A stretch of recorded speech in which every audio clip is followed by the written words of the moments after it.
Olá, meus amigos, bom dia. Aqui é o Reverendo Daniel Ruas e eu queria estar nesta manhã, trazendo algo da parte de Deus para vocês e um assunto muito interessante, é claro, que é a respeito de como está funcionando hoje o reino de Deus nas igrejas, Eu sei que é um assunto muitas vezes polêmico, mas que é relevante para que aqueles que estão começando possam ter o entendimento de que nós devemos fazer a obra de Deus obedecendo, É claro, as Escrituras. E diante de muitas análises que nós fizemos, chegamos a algumas conclusões. A Bíblia traz princípios e obediências, leis, dos livros de Deuteronômio, Levítico. Nós temos ali leis que o Senhor descreveu para que todos os seus seguidores, seus filhos, possam obedecer. Mas a realidade hoje no mundo cristão evangélico é que homens e mulheres têm se titulado a ser pessoas que a Bíblia não descreve. A Bíblia fala sobre o ungido, mas um ungido que prescreve diante das Escrituras como homem de Deus. Aquele que obedece os princípios, aquele que faz a vontade do Senhor de acordo com as Escrituras. E o que temos visto, é que estão criando cargos dentro das igrejas, estão fazendo coisas abomináveis aos olhos de Deus, que estão sendo passadas em vão. Nós procuramos os Elias, os João Batistas, para trazer à tona e arrancar a capa daqueles que estão brincando com o nome de Deus. A princípio temos aí vários escândalos a respeito de casamento. São homens que se titulam pastores, mas na verdade nunca são. E aí a gente traz a Bíblia dizendo aquela passagem que diz exatamente assim: muitos que dizem Senhor, Senhor, não vão entrar, não vão herdar o reino de Deus. E os falsos profetas que estão titulados hoje em muitas igrejas como pastores camuflados, escondidos ali, hipócritas que se escondem atrás do nome pastor, estão denegrindo a imagem verdadeira dos verdadeiros cristãos. São homens que não são casados, são homens que entraram em casamentos de pessoas da igreja, são homens que entraram em ênfase, colocando uma aliança no seu dedo e dizendo que é casado. Tem muita coisa que nós devemos analisar de acordo com a Bíblia. Por exemplo, não existe pastor solteiro que não tenha um princípio. Ou ele guarda ser solteiro até o fim da vida, ou ele se casa para não se abrasar. E aí temos muitos outros exemplos aí que, se eu for citar aqui, nós ficaremos o dia todo analisando e falando sobre isso. São casamentos que são titulados por homens e mulheres que criam essas situações. A Bíblia traz que existe só um casamento e um só batismo, a não ser que tenha se cometido um dos dois, adultério ou viuvez.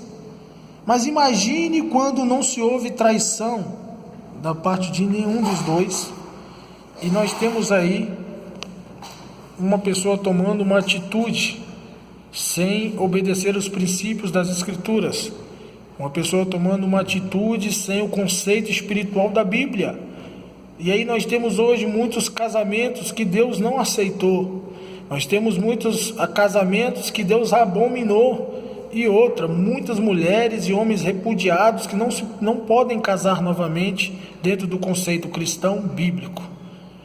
E isso tem se tornado cada vez mais constantes no meio cristão, no meio evangélico. Eu não estou aqui para denegrir a imagem de ninguém, eu não estou aqui para falar mal, dos cristãos, dos crentes, mas o que eu estou falando é uma realidade constante. né, que precisa ser analisado pelos pastores, pelas igrejas, para que não venha deixar esses lobos de pele de cordeiro, se titulando ser homens de Deus, mas na verdade são falsos profetas, que estão escondidos atrás de um terno, atrás de um altar, que não foi Deus que levantou. Então você que está aí do outro lado, analise as escrituras sagradas, siga o rito da Bíblia, siga a Torá, não vá por aquilo que homens e mulheres criaram como coisas humanas e demoníacas dentro da igreja. Então, preste bastante atenção antes de deixar qualquer pessoa subir no altar da sua igreja. Veja a vida dela, veja como ela está, para que o seu altar não venha a ser um altar abominável pelos olhos de Deus.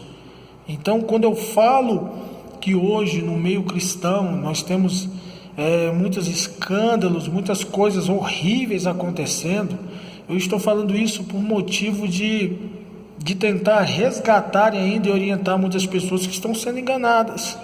Então nós devemos analisar a vida de cada pessoa, tá?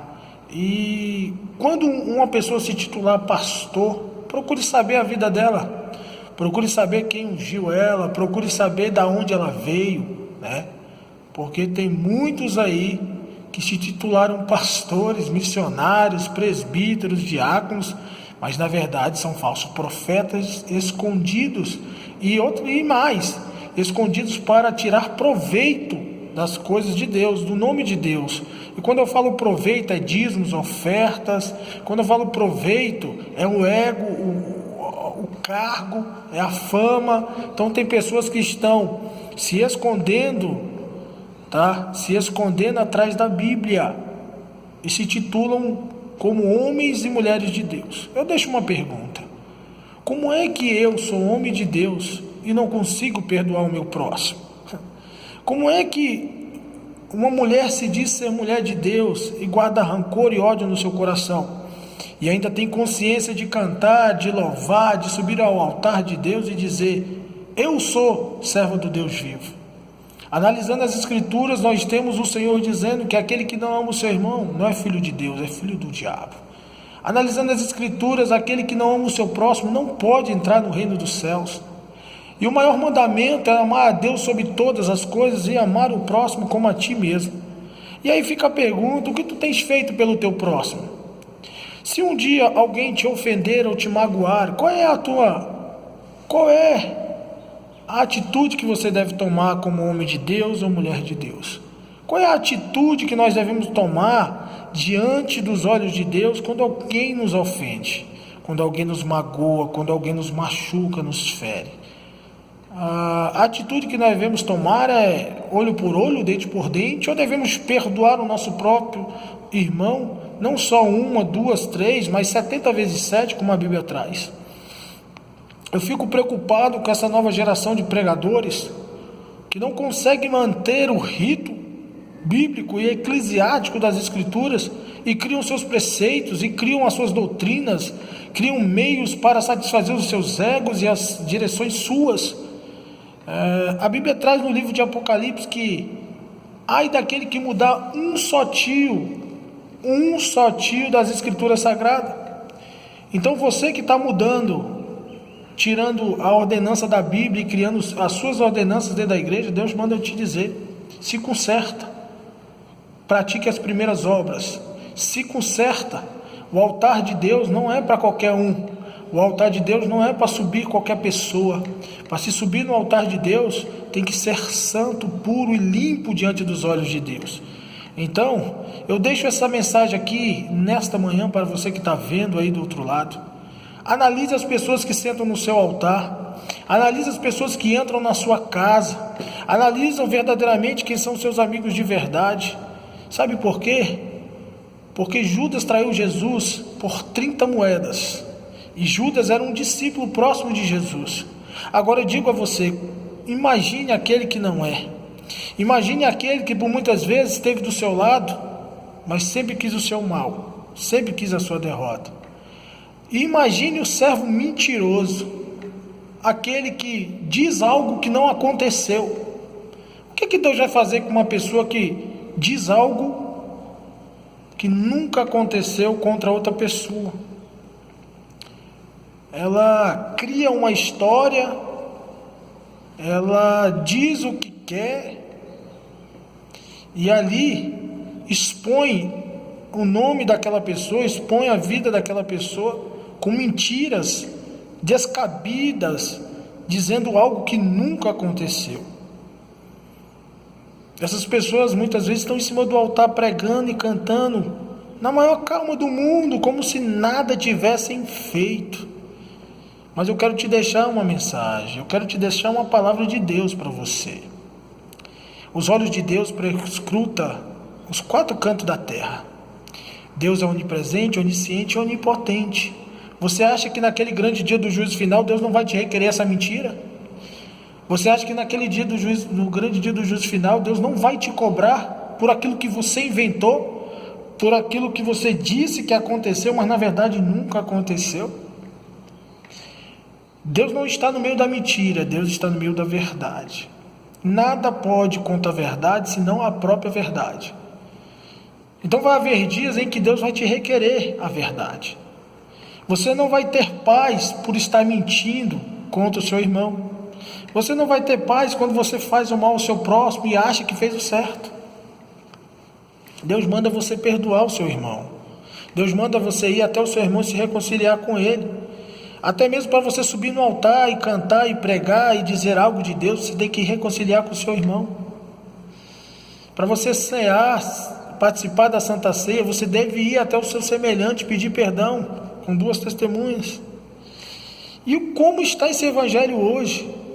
Eu fico preocupado como é que nós vamos fazer com essa geração de pregadores que estão sendo pregadores do oba-oba, do pula-pula. Não sabem nem o que faz, não sabem nem o que está na Bíblia e o que não está. Há uma grande preocupação em manter o rito original da igreja. E como fica as ovelhas numa situação como essa? Aí você talvez pode estar me perguntando: e o senhor é perfeito? Não sou perfeito, sou falho. Assim como você também é falho, assim como todos os homens e mulheres são falhos. Mas continuar no erro é burrice. Continuar no erro é pecar 2, 3, 4, é pecar várias vezes. Então eu deixo essa palavra nessa manhã para você que está vivendo na contramão. Você está na igreja, mas você não consegue perdoar o seu irmão. Você está na igreja, mas está mentindo para as ovelhas. Você está na igreja, mas você não consegue fazer o que a Bíblia manda você fazer. É difícil. Então, você que assistiu esse vídeo, medite no que eu disse aqui para você. Porque quando chegar o dia do juízo final, Deus não vai te tirar você por inocente. Nem eu e nem você. Vai ser cobrado tudo o que foi falado, tudo o que foi feito. E lá vai estar escrito no livro da vida. E vai chegar o momento em que a verdade vai prevalecer. Então, perdoe o seu irmão, seja diferente, seja um verdadeiro cristão que segue os ritos das Escrituras Sagradas. Seja um verdadeiro cristão que faz a vontade de Deus. Fique com Deus, tenha um bom dia e que Deus te abençoe, em nome de Jesus. Amém?